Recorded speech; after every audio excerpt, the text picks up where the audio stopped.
नमस्कार दोस्तों, आपका हमारे अपने YouTube चैनल में स्वागत है। आइए जाने केदारनाथ मंदिर की अनोखी कहानी। जब भूमि में समा गए थे शिव।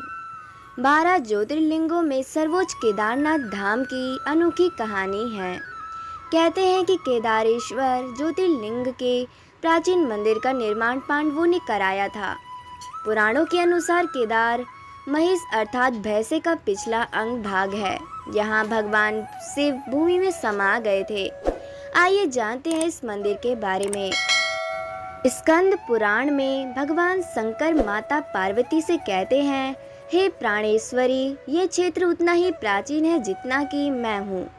मैंने इस स्थान पर सृष्टि की रचना के लिए ब्रह्मा के रूप में पर ब्रह्मत्व को प्राप्त किया। तभी से यह स्थान मेरा चिर परिचित आवास है। ये केदारखंड मेरा चिर निवास होने के कारण भूस्वर्ग के समान है। केदारखंड में उल्लेख है, अकृत्वा दर्शनम विश्व केदार रहस्य घनासीन यो गच्छेत बद्री तस्य यात्रा निष्फलताम व्रजेत। अर्थात बिना केदारनाथ भगवान के दर्शन किए यदि कोई बद्रीनाथ क्षेत्र की यात्रा करता है तो उसकी यात्रा व्यर्थ हो जाती है। पुराण कथा के अनुसार हिमालय के केदार श्रृंग पर भगवान विष्णु के अवतार महातपस्वी नर और नारायण ऋषि तपस्या करते थे। उनकी आराधना से प्रसन्न होकर भगवान शंकर प्रकट हुए और उनकी प्रार्थना अनुसार ज्योतिर्लिंग के रूप में सदा वास करने का वर प्रदान किया। यह स्थल केदारनाथ पर्वतराज हिमालय के केदार नामक श्रृंग पर अवस्थित है।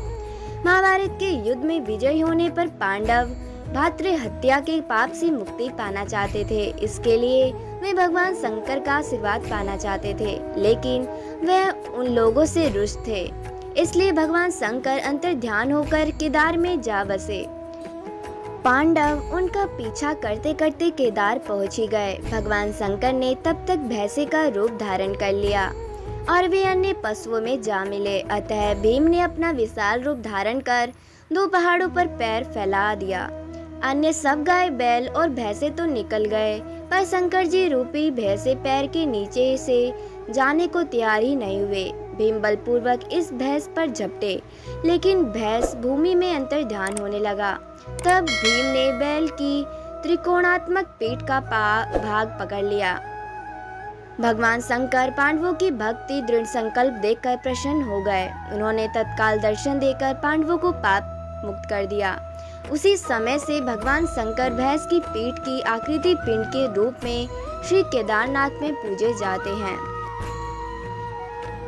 दीपावली महापर्व के दूसरे दिन पड़वा के दिन शीत ऋतु में मंदिर के द्वार बंद कर दिए जाते हैं। 6 माह तक दीपक जलता रहता है। पुरोहित सस्मान पट बंद कर भगवान के विग्रह और दंडी को 6 माह तक पहाड़ के नीचे उखी मठ में ले जाते हैं। 6 माह बाद मई माह में केदारनाथ के कपाट खुलते हैं। 6 माह मंदिर और उसके आसपास कोई नहीं रहता। लेकिन आश्चर्य की यह बात यह है कि 6 माह तक दीपक निरंतर जलता रहता है।